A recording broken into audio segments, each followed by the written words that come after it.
Leonardo da Vinci was a fucking baller. I know the lighting sucks, but just because I don't have a ring light doesn't mean I can't have an opinion. Alright? Think about every great person you know from history and map them to where their greatness lies. Michael Jordan, basketball.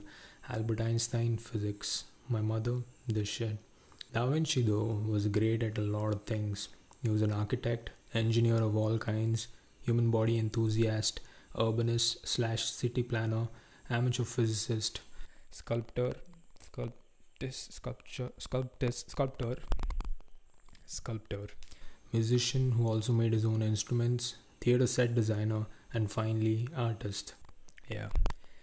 Artist came in last for him. In his resume that he sent to Sforza, this is how he ended his letter asking for employment. Likewise, in painting, I can do everything possible, as well as any other man, whosoever he may be. In my resume, I have to start my education from Montessori just so that the CV fills up one page. This guy ended his with the one thing the world remembers him for. So how does it tie in with me making this video? Right? The answer lies in this book, Leonardo da Vinci by Walter Isaacson, this 600-page book. So if you haven't read the book, you can pause the video right now and read it, and I'll wait for you guys.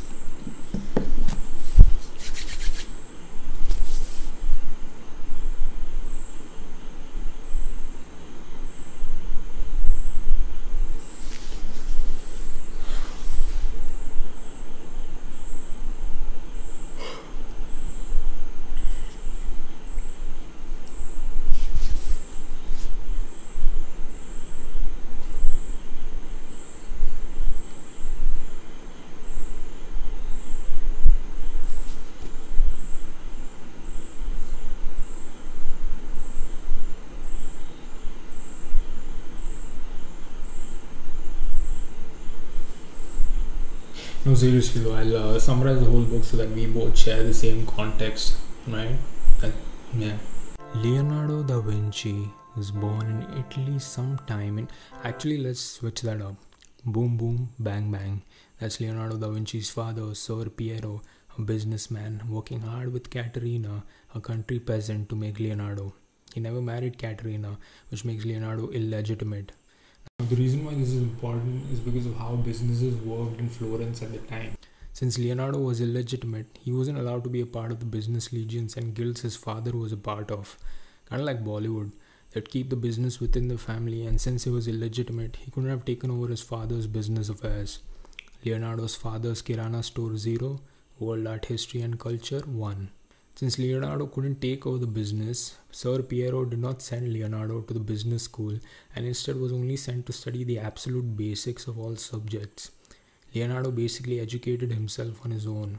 When he was 12 and showed a talent for the arts, let me stop you right there because now you're thinking 12. What could he have been making? Let me give you a short story. A local peasant made himself a round shield and requested that Sir Piero have it painted for him.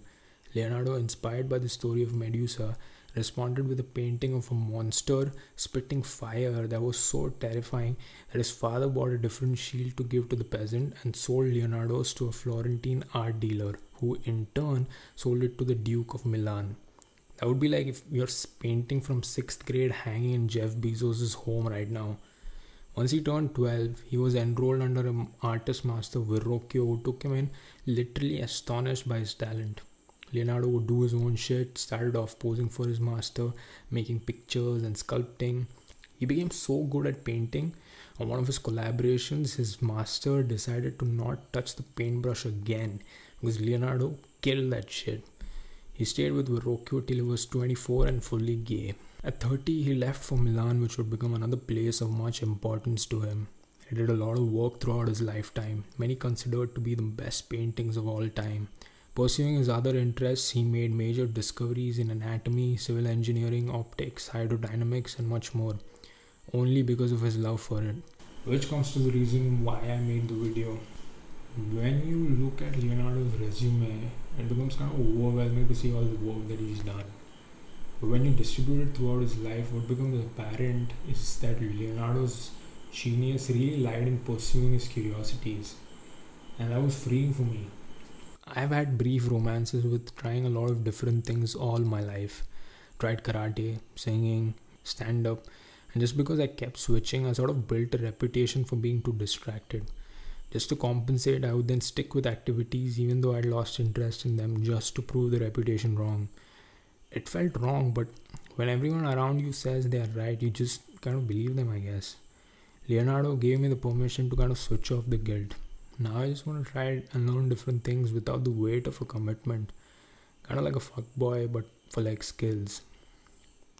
Growing up, I never had any role models in my life. It was really sad. I would just go to the terrace and shoot melodramatic shots of myself looking into the distance. Why? Because I didn't have any role model to tell me this was not required. But reading Leonardo da Vinci's biography changed my life. Now, all I have to do is ask myself, what would Leonardo do?